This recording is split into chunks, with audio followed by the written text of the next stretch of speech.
আল্লাহ বলেন সাহায্য চাও, মুমিনকে বললেন কেন? সাহায্য চাও বললেন কেন? তার মানে তুমি দুর্বল, সাহায্য কেন চাইব?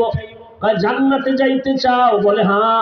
আল্লাহ কয় আমিও জান্নাতে দিতে চাই, তবে আমি যে চাই তুমি যেমন চাও তার থেকে আরো এক গিরি। কয় কেমন?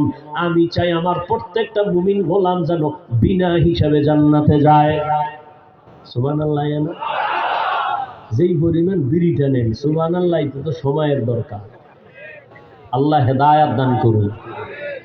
আরো আস্তে করে বলেন। ঘুম আসতেছে? বাঙালি রাতে ঘুমায় না, মোবাইলের হক আদায় করে রাত কাটায়। বউয়ের হক আদায় করে না, মাইয়া ভোলার হক আদায় করে না, মোবাইলের হক আদায় করে। যদি আল্লাহ উসিলায় মাফ করে। আল্লাহ হেদায়াত দান করুন।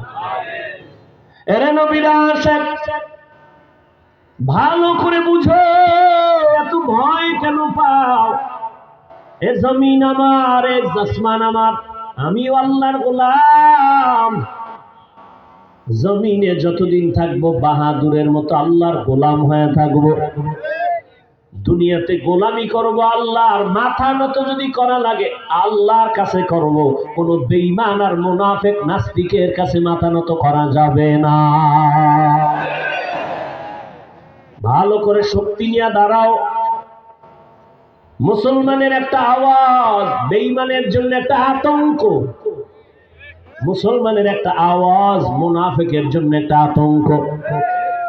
ওই সব দুনিয়ার বেঈমান জানে মুসলমান একেবারে গরিব, আমগো টাকা নাই, পয়সা নাই, অস্ত্র নাই, কিন্তু জানেননি খবর সব অস্ত্রধারীরা আমগো ভয় পায়, সব টাকাওয়ালারা ভয় পায়।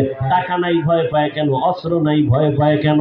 কয় মুসলমানের কাছে যে ঈমানের পাওয়ার আছে আর সততার পাওয়ার আছে, এইটা দুনিয়াদারের কাছে না।